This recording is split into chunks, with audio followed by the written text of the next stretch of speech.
Hi everyone, and welcome to another episode of Ancient Warfare Answers with me, Murray, your weekly fix of ancient warfare-related musing and ranting, where I attempt to answer the questions of viewers, readers, and listeners. Today, I've got a question from Eric, which I'll get to in a second. You can, of course, ask a question. You can send us a video. I haven't ever had anyone send me a video. That would be a big link.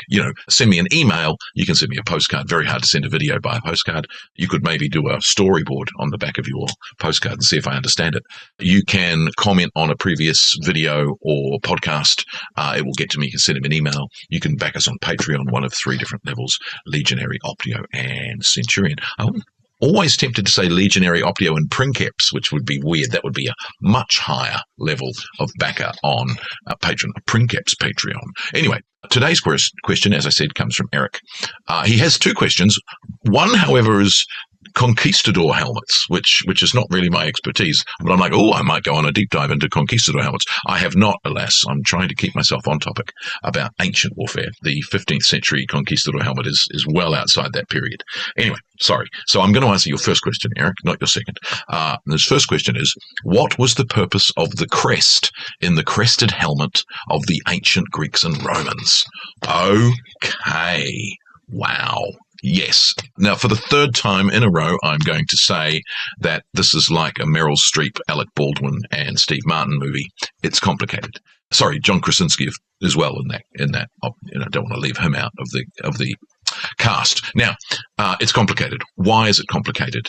Because there are multiple reasons for crests, and some of them are modern conjecture, some of them are ancient conjecture, some of them are possibly guesswork, and we don't know. Now, we know helmets have crests, and we know helmets have various types of crests, and so there is a moving forward idea as well in the helmet crests of medieval and later heraldry that you can recognize a person, a unit, by their helmet. And, anyone who deals with later warfare, whether it be the fact that the Polovskian Grenadier Guards of the Russian army kept their mitre long after the Shako had been employed and adopted by every other unit, so you can immediately identify them, or the Busby of the Grenadier Guards, or, those of us who do World War II warfare or even later, we can identify armies based on their helmet, whether it's the French Adrian helmet, the Brodie helmet of the British, the German helmet. All of these things allow you immediately to identify which army, even which unit. Now, none of those, of course, have crests, unless you're talking about the Alpini or the Bersaglieri of the Italians. I digress. But those things are really all tied up with ancient helmets in the sense of one of the reasons of why ancient helmetry, is that a word? Yeah, is as complicated as it is and so interesting. Now, just to break it down very, very quickly and very basically, what you've got is they identify units and armies. Now, interestingly, in the Greek and Roman periods, especially civil wars, you're dealing with armies who would therefore be equipped the same. So it doesn't really help you in that sense. It might, however, help you in ideas of the identification of officers and organization and command. And so both in Roman, and especially Roman Imperial, and in even earlier hoplite warfare, we do have transverse crests, rather than the other one, transverse versus front to back. There you go. I can't think of the word. And so that idea of that's an officer. And certainly in Roman terms, you get the idea of certain numbers of feathers being indicators of particular ranks, whether it be the Triarii, the Hastati, or the Principes, or others. And so you can identify who they are. Now, in most cases, they're horsehair, feathers in the Roman cases, and other things. And I think I've seen some reconstructions of feather crests, which might not be feather crests, if we shouldn't say that. There are other emblems as well. There's famous helmets, for instance, the one with the lark on it. There's other, with the Waterloo helmet, famous helmets with horns and things like that, which can identify an individual. Now, that, of course, comes into Homeric warfare and other warfare and later heraldry, that if that's XYZ's helmet, you know who that person is on the battlefield and you can identify them. We have several indications of helmets being knocked off, and therefore people saying, I've killed so-and-so, and the person having to then, run around the battlefield saying, I'm not dead, it's me here, look, I'm not being killed. So we get that, and probably most famously Patroclus wearing Heracles, not Heracles, what's his name? Murray? Heck, no, not Hector. Achilles, that's the one. Wearing Achilles' armor, and no one recognizes it's Patroclus because he's wearing Achilles' helmet, and so he looks like Achilles. So you get that. And you get that Pyrrhus does the same thing. He gives his helmet and cloak to someone else in his army, and they get targeted because they've targeted Pyrrhus. So it is identification and organization as well as command structure. There's also some psychology. It makes you taller. If you're wearing a helmet with a crest on top of it, it gives you a foot of height. Now, of course, if the enemy, and again, I'm thinking Romans versus Celts, or even Greeks versus Celts at this point, they're already taller. They're also wearing helmets with crests, so they're taller too. So there is something about that as well.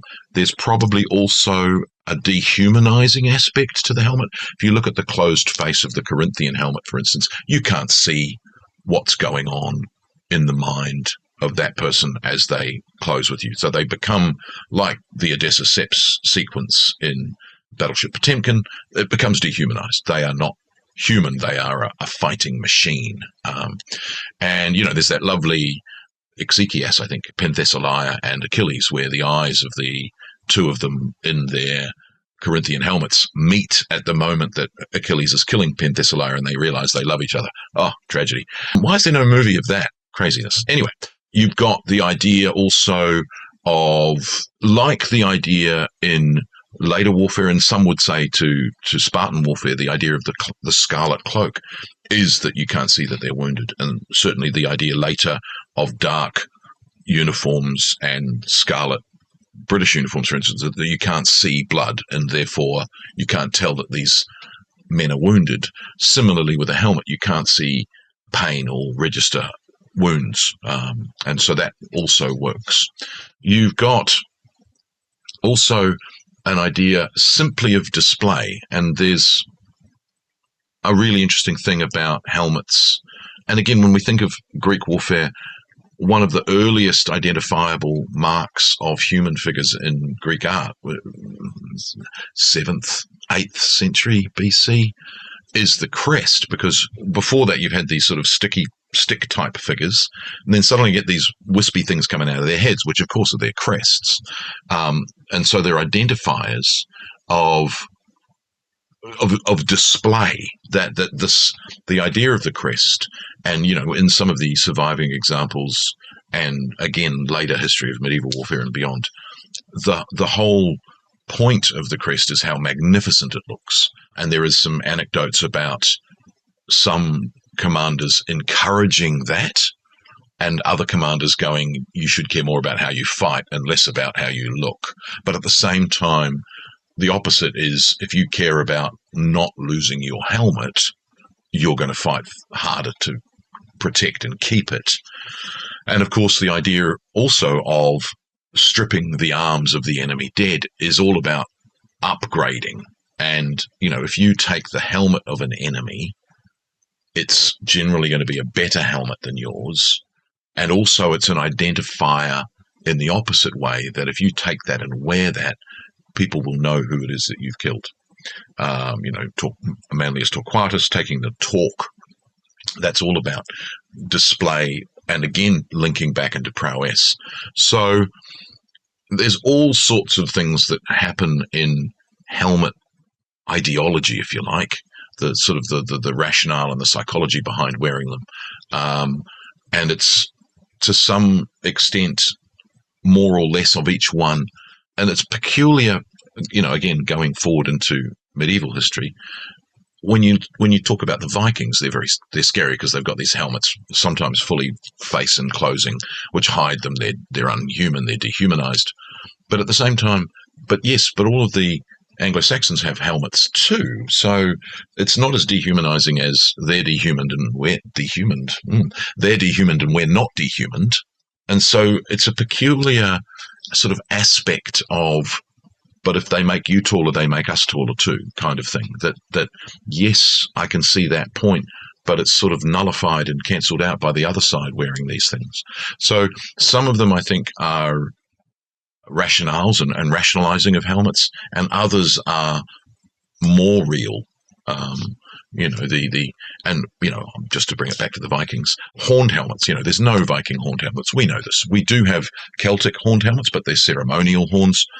But this idea that creeps in, especially in the 19th century, is that Vikings have horned helmets because they're devils.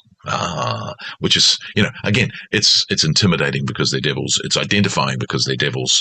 It's completely incorrect, but has stuck with us through. I'm in Australia. We have the Canberra Raiders. They have Viking horns. Of course, there are Vikings and Viking horned helmets in various sport teams around the world. Hagar the Horrible, and so that idea has stuck, even though it's completely historically misinformed. And I think that more than any other piece of armor, maybe the shield.